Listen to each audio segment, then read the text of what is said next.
Children, next let's discuss the second application of Ampere's circuital law, that is to find out the magnetic field due to a solenoid. And you know what is solenoid? Solenoid is a long wire which is wrapped in the form of helix. Okay, so this is a solenoid. You had already studied about solenoid in your class 10 physics.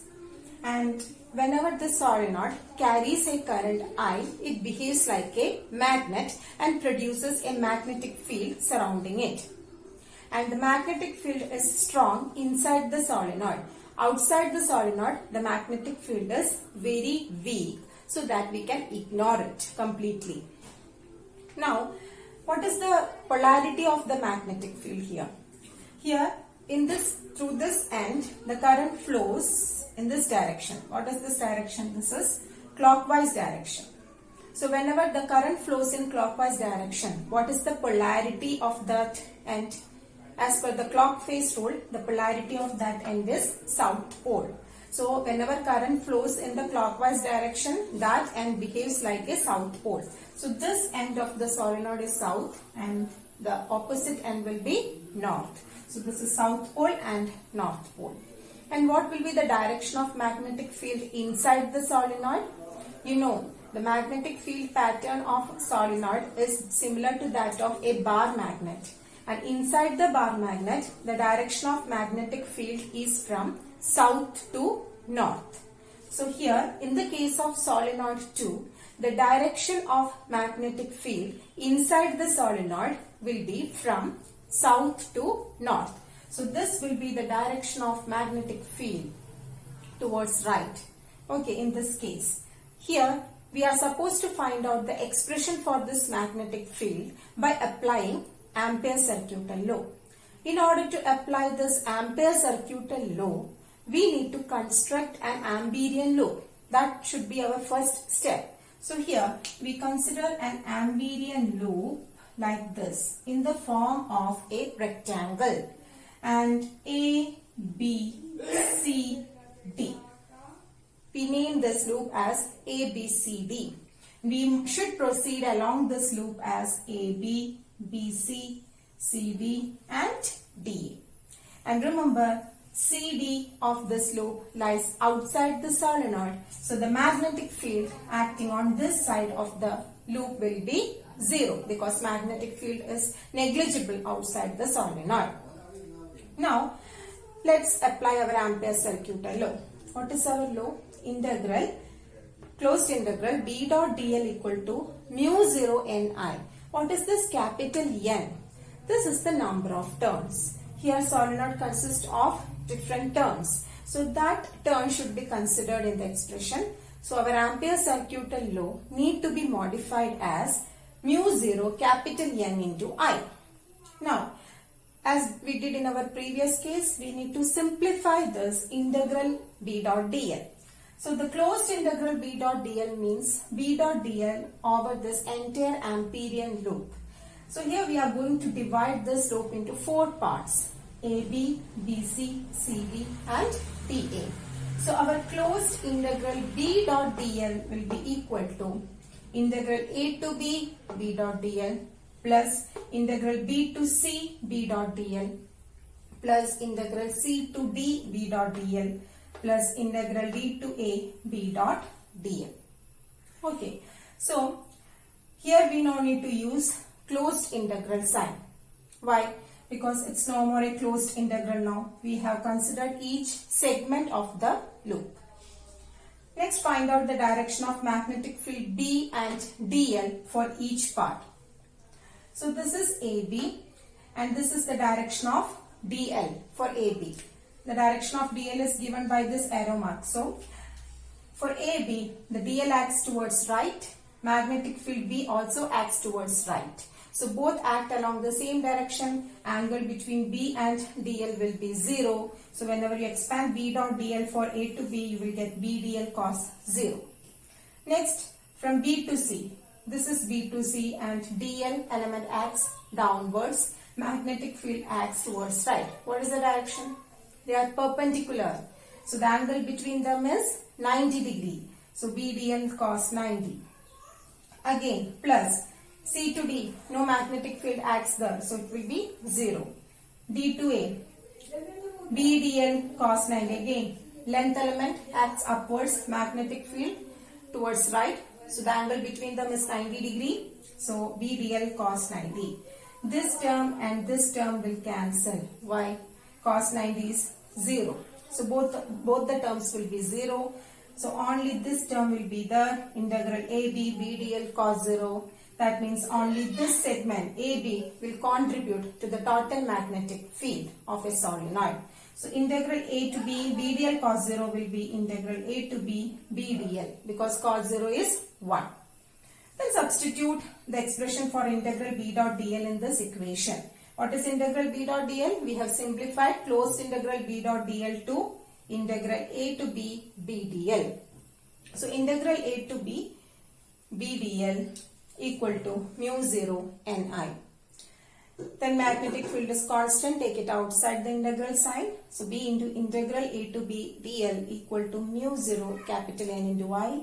B into integral dl is L, length of that part AB, total length of the part AB equal to mu 0 Ni. Therefore B equal to mu 0 Ni by L. This ratio Ni by L can be written as small n, where small n is equal to number of turns per unit length of the solenoid. So mu 0 capital N into I by L, mu 0 small n into I. Both are expressions for magnetic field due to a solenoid, and you must remember this expression.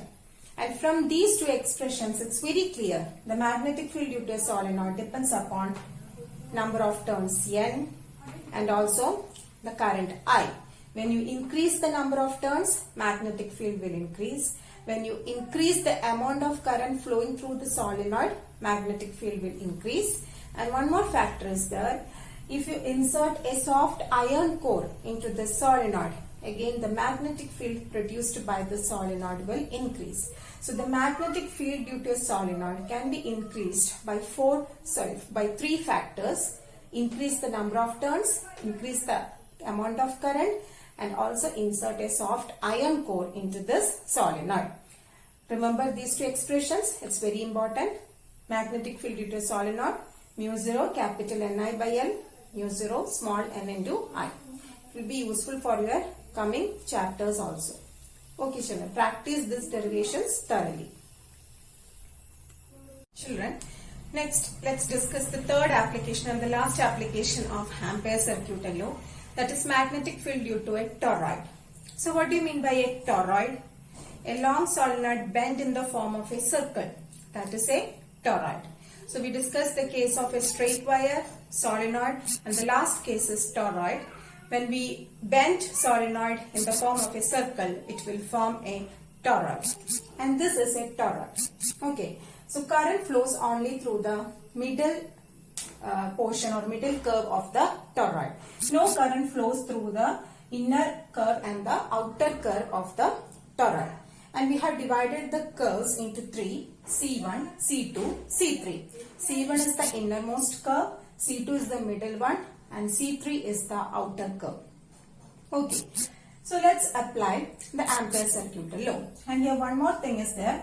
The radius of curve C1 is R1, radius of curve C2 is R2, and radius of curve C3 is R3.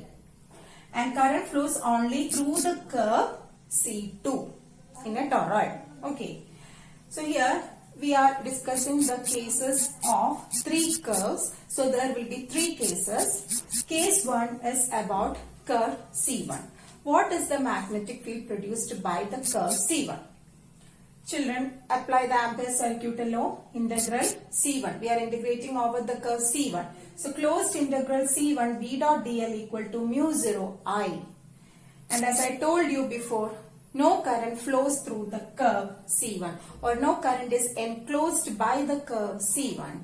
So I will be 0. If I is 0, B dot dl equal to 0, that means B will be 0. If there is no current, there won't be any magnetic field, because the current is responsible for the magnetic field in this case. Okay. So the magnetic field produced by the curve C1 will be 0. Now consider the case of curve C2. That is the case 2. Closed integral over C2. B dot dl equal to mu 0 I.